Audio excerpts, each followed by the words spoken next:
Jadi saya pertama-tama menyebut nama saya sesuai dengan nama baptis Enos Noya. Saya lahir tanggal 4 Mei tahun 1943. Jadi total umur sampai hari ini 72 tahun. Saya belum bisa bercerita terlalu banyak karena waktu itu sesuai dengan tanggal terjadinya peristiwa tsunami itu, saya masih duduk di kelas 2 SD, umur 7 tahun. Dulu istilahnya SR, Sekolah Rakyat,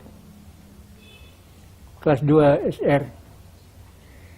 Nah, waktu itu tepat tanggal 8 Oktober 1950. Kenal jatuh pada hari Minggu. Pagi, suara Tuhan memanggil umatnya untuk beribadah dalam rumah Tuhan. Kami semua ikut beribadah. Sesudah ibadah, kami juga dipersiapkan sebagai anak-anak untuk mengikuti sekolah minggu. Sementara ibu saya siapkan makan siang untuk selesai sekolah minggu, berkumpul secara keluarga, kita makan secara bersama-sama.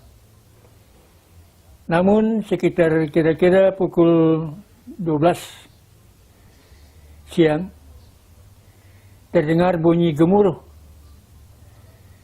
Waktu itu bagaikan pesawat sebanyak 2000 buah yang lintas di atas udara, masuk ke wilayah jemaat di sini, negeri di sini, tanpa disadari bahwa yang bunyi gemuruh itu adalah suara ombak. Ombak itu datang, kalau Bapak sama Ibu bisa bayangkan tingginya pohon. Di depan dulu rumah sakit Otokwik itu lebih tinggi dari itu, ombaknya datang, bergulung-gulung. 3 gelombang, berturut-turut, satu lepas, satu muncul, satu lepas, satu muncul, 3 gelombang. Dia menghantam dari jembatan Galala itu, dia pukul masuk ke sini. Dan waktu itu batas negeri ini belum sampai di sini, masih di bawah. Daerah permulaan masuk kuburan ini sampai di situ. Di sini masih hutan belantara, pohon-pohon banyak di sini. Jadi tidak ada penghuni di sekitar sini. Semuanya di bawah.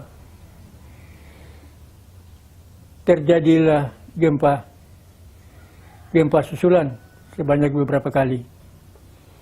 Nah, kami semua pada ketakutan. Ini apa yang akan terjadi? Kebetulan pada saat itu ada gejolak politik antara Republik Indonesia dengan yang dinamakan RMS. Sehingga kami menyangka bahwa ini adalah serangan daripada TNI bagi masyarakat Maluku di sini yang berdiri di bawah naungan Panji RMS. Namun tidak diduga, yang datang itu bukan pesawat, yang datang itu air bergulung-gulung. 3 gelombang berturut-turut, pukul hancur semua bangunan. Yang masih tersisa hanya 4 bangunan yang masih utuh berdiri. Yaitu bangunan yang pertama, rumah milik keluarga Bapak Elisa Noya. Rumah yang kedua, rumah milik keluarga Cornelis P5. Dan rumah yang ketiga, rumah milik keluarga Willem Tamela. Dan yang satu di Galala, rumah Bapak Raja Galala, Esau Yoris. Keempat rumah itu saja yang berdiri utuh, sekalipun dindingnya jebol, tapi masih berdiri. Jika dari jauh, karena semua rumah sudah rata dengan tanah, hanyut di bawah arus, tinggal 4 bangunan itu yang berdiri. bagaikan puing-puing yang berserakan. Sehingga kami pada saat itu ketakutan sungguh.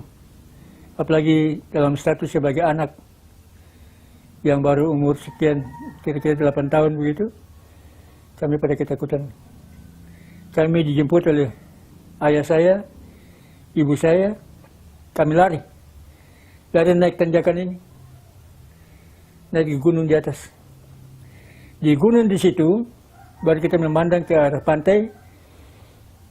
Bangunan-bangunan itu cuma tinggal kapnya saja, sehingga bangunan yang lain tenggelam. Jadi kayak korek api di atas air begitu, hanyut. Bayangkan kalau kapal motor Albatross milik kepunyaan Jepang yang di pinggir pantai diangkat oleh ombak itu turun naik sampai di atas jalan raya. Ada 2 kapal yang naik di atas jalan raya. Persis kena dengan ada satu bangunan yang milik keluarga Willem Kailola yang waktu itu cuma kurang dindingnya saja yang tidak pakai kaca. Semua serba kaca. Hancur, dilindas oleh kapal motor itu. Kayak orang angkat barang peti kecil saja letakkan begitu. Ambruk semua. Lalu kami lari ke tanjakan yang tinggi gunung, lalu kami memandang di situ. Menangis. Sedih.